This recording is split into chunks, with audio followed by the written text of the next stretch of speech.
Fuck! Fuck! Fuck! Oh, you stupid motherfucker! You're gonna find me dead! I'm gonna kill myself! Hit the fucking guy! What the fuck is he doing? I'm gonna be hanging from the bathroom! They got with their leg! Don't ask me to do nothing! This is nothing! Hello, and welcome back to another episode of the Steel Here podcast, where I'm your host, Kevin Adams, alongside my partner in crime, Jersey Jerry. And boy, do we have a big one on deck for you today.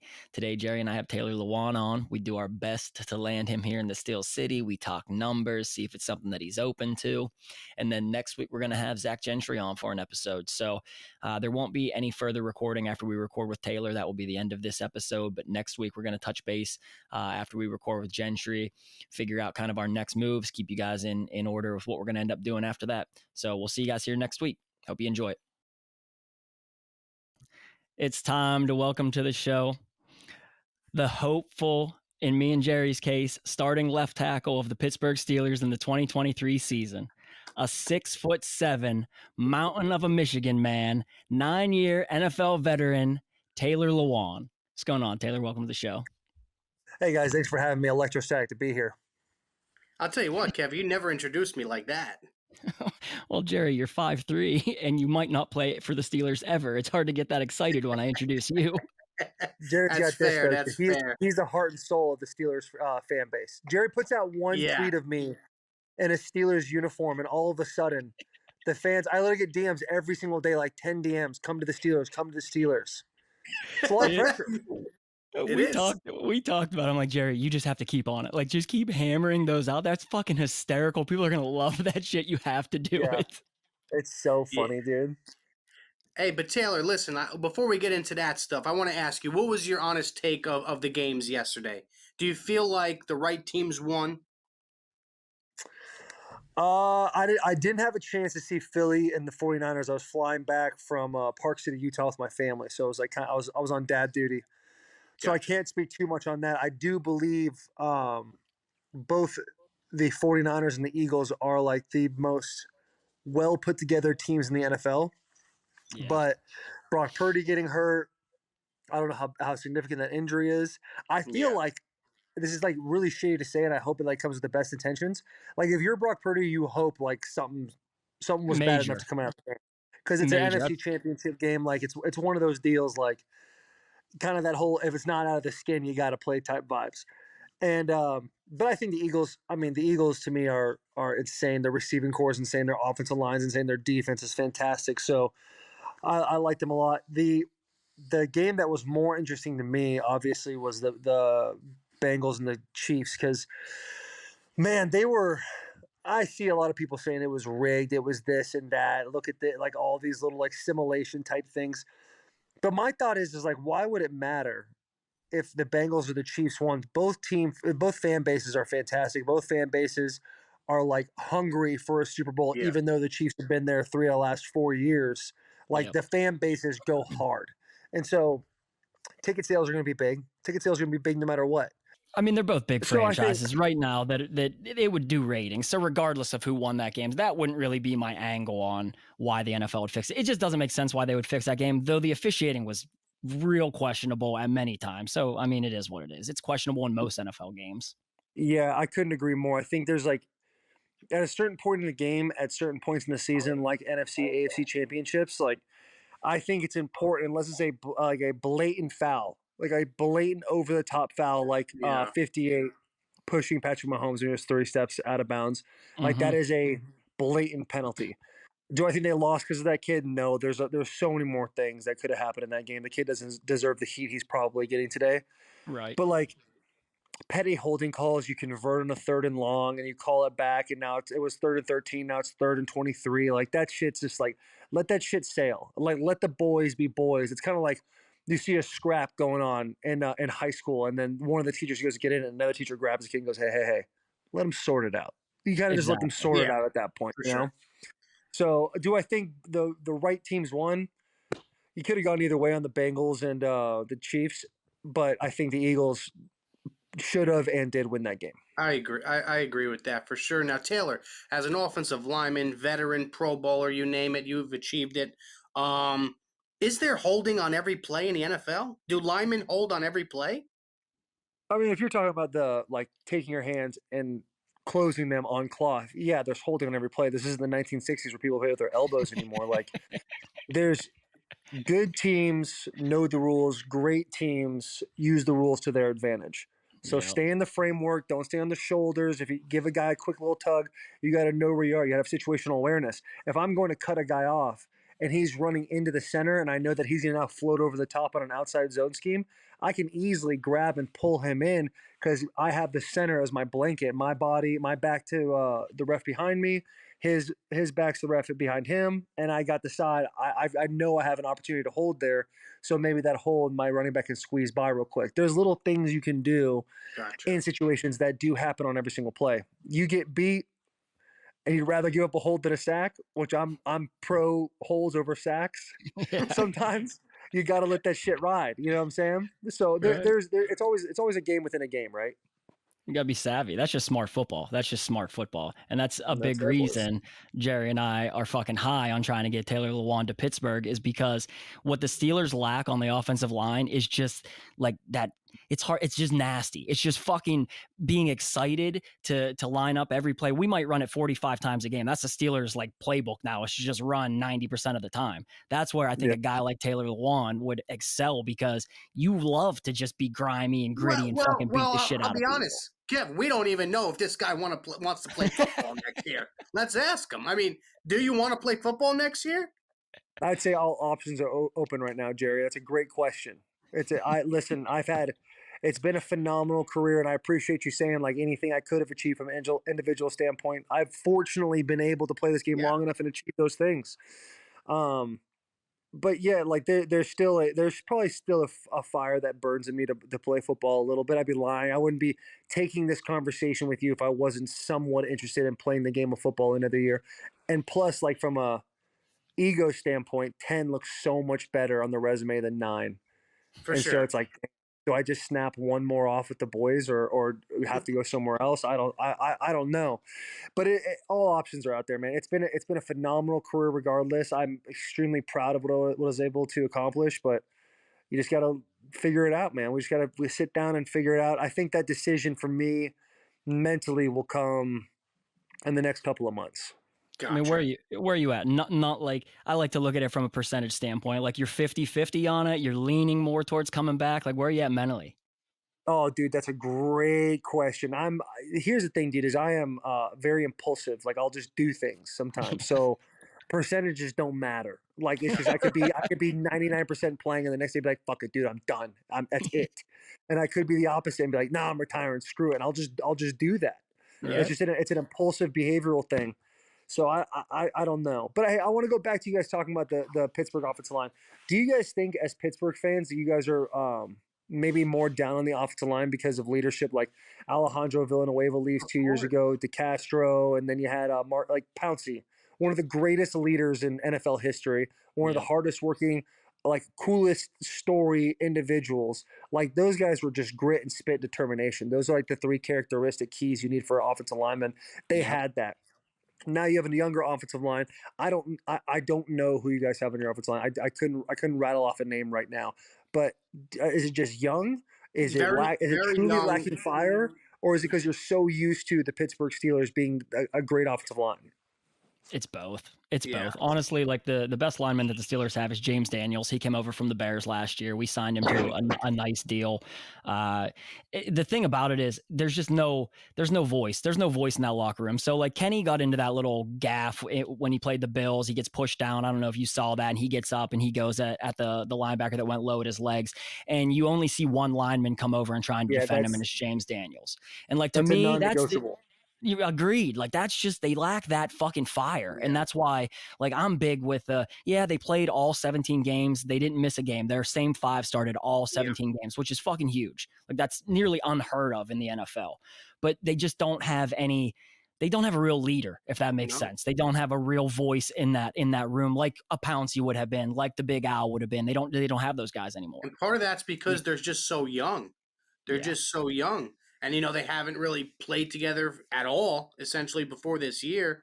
Yeah. And for me, I just feel like adding a veteran, and I'm not going to say his name is Taylor Lewan, but adding a veteran would boost that offensive line. And one thing I want to get back to, Taylor, is part of the fire that you want to go for year 10, is part of that because you see fans and you see people who follow you and you see the DMs like, hey, it's time to hang it up. Like, you're injury prone, you don't got it anymore. Where does that fire come from? No, I mean, we all have a story in our head that we play as a kid. Like, you think about yourself as like a 9-year-old boy, like when you go play sports, whether it's baseball, hockey, basketball, football, any of those things, and you're like, what does that little kid see, the purity of it that I don't see right now being in it for so long? You get jaded by playing so long in anything. Like your guys' profession, like it comes in at a pure moment, and then you start to realize like, oh, there's like politics and stuff that goes on into it, and just kind of it can take the wind out of your sails a little bit.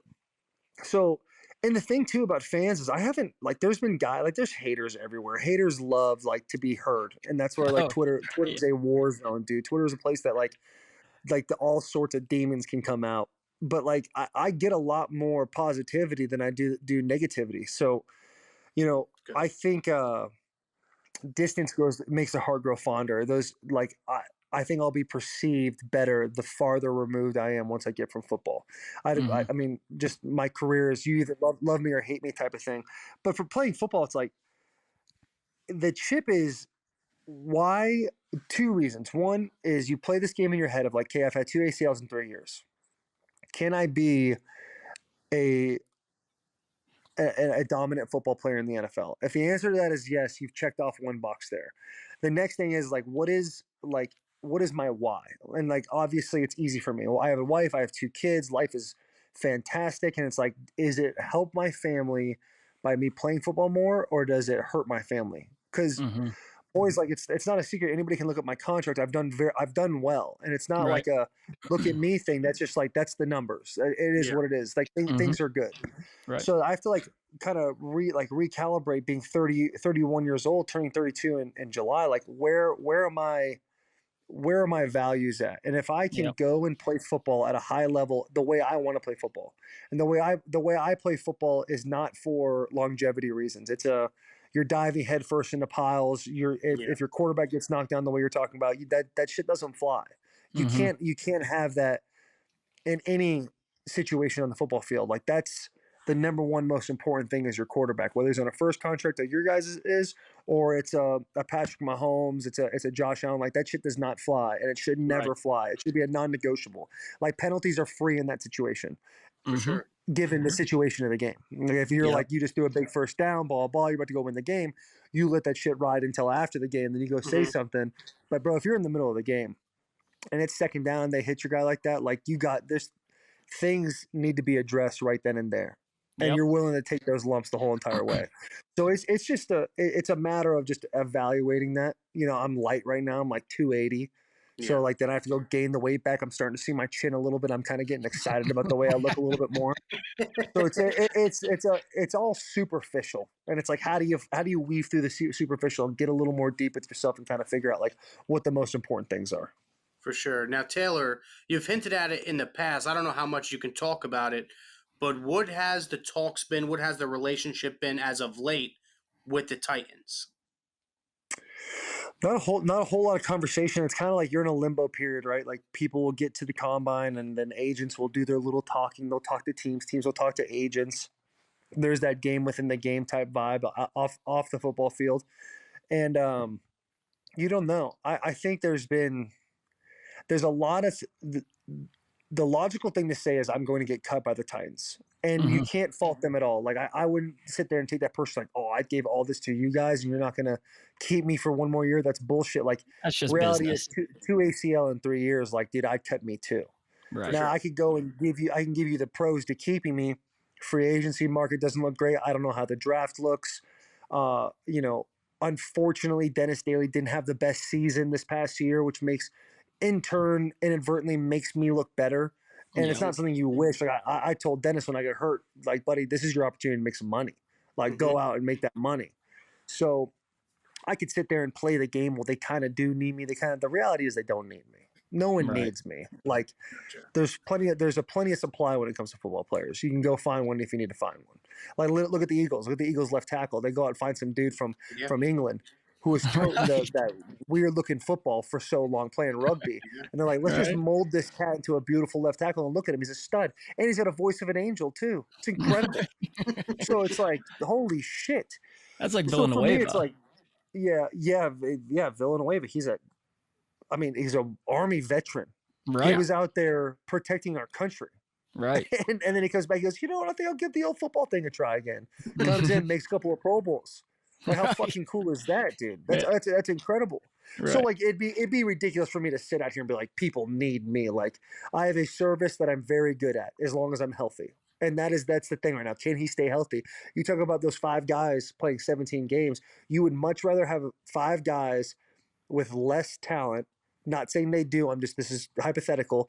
Play 17 games in a row together than 5 guys with a couple of guys with elite talent miss 7 or 8 games. You'd much Yep. rather have the continuity of 5 guys playing.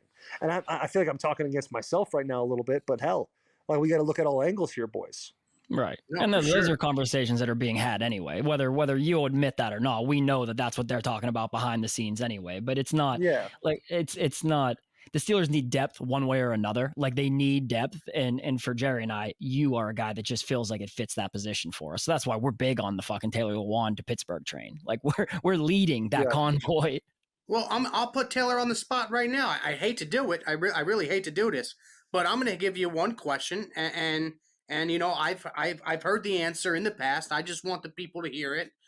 If there was one coach in the NFL that you haven't played for, that you would love to play for one day, what coach is it? What a well worded question. Like, Jerry, you're so fucking good at your job. Like, that was so well worded. Like, because no matter what, if I could say Cliff Kingsbury right now, and they'd be like, he's going to Thailand. He's out of here, dude. He's gone. But Mike Tomlin was the head coach of the Pro Bowl, I think, like 2017 or something like that.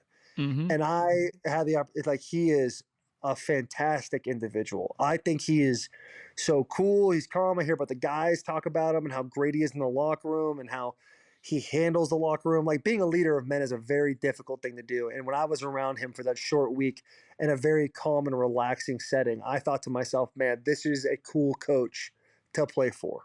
This would be a cool guy to sit in that locker room. And at the time, too, you look at the Steelers, they had 3 guys in the Pro Bowl that year. Like, that's when the Steelers were, you know, it was Super Bowl hopes every single year. Yeah. So you sit there, you see them, you see the continuity and all the things they do. It's like, damn, bro, like, that would be a very cool locker room to be in. A very cool locker room to be in. And I think Mike is, if I was to make a list of head coaches that I'd like to play for, Mike would definitely be in the top part of that list. Awesome. Well, Is that what you wanted? Did I give you what you wanted? I got pretty much what I wanted. I was going to play a game, but the game would have never worked out. What was the game going to be? Try the game, Jerry. It's a great game. Play it if you will. Let's play a little game here. You just say yes, no, maybe. Okay. 1 year, $1 million, Pittsburgh Steelers. No. 1 year, $2 million. No. 1 year, $3 million. No. Jump to 7. 1 year, $7 million. No. 8, 1 year. No. 9, 1 year. No. Double digits now. 1 year, $10 million. Maybe. Yes. Okay, last one. Yes, no, maybe. 1 year, $12.5 million. That's the number. I got you. That's the number. Taxes. What's the tax? What's state income tax in Pittsburgh? And, 7. So it's 7 in where we live. Maybe. So, I mean, but here's the I'm thing. not going to give you a yes, because then here's what's going to happen. Let's say I do say a ridiculous number. Of they course. call them and say, okay, here's the number. And I go, fuck. I got to go do it. I have to go do it now. Hey, Taylor, thank you so much for coming on, brother. I really appreciate it. Boys, hey, Jerry, anything for you, dude. You're a fucking stud. And Nate, it's Nate, correct? Kevin, fuck, dude. Kevin, it has been an absolute pleasure meeting you, sir. I promise next time I see you, I'm going to remember your name. I appreciate it, brother. Hopefully we get you here for real. It'd mean a shitload to us to have you here. For sure. All right, boys. It means a shitload to you, and then there'd be like 1 or 2 games. You'd be like, "What the? We fucking paid this guy?" Oh yeah, we'd What eat are we your ass doing? up on Twitter though. I mean, Oh, you come in. there's no question. Yeah. It has to Yeah. last thing, dude. Every year, like even the 3 years in a row I made a Pro Bowl, like it would start the same every year. Camp hype. Oh, Lewan. Yes. 3 games in the season, man. Fuck Lewan, dude. He's the worst, dude. We should cut him tomorrow. Like that guy's awful. Overpaid. And at the end of the year, dude, we just climb our way back. Climb our way back. Yeah. Yo, boys, I appreciate it. Thank you so much. Thanks, No, Taylor. Appreciate it, Thanks, brother. Taylor. Appreciate you. Thank you. We're here. We're still here. We are still here.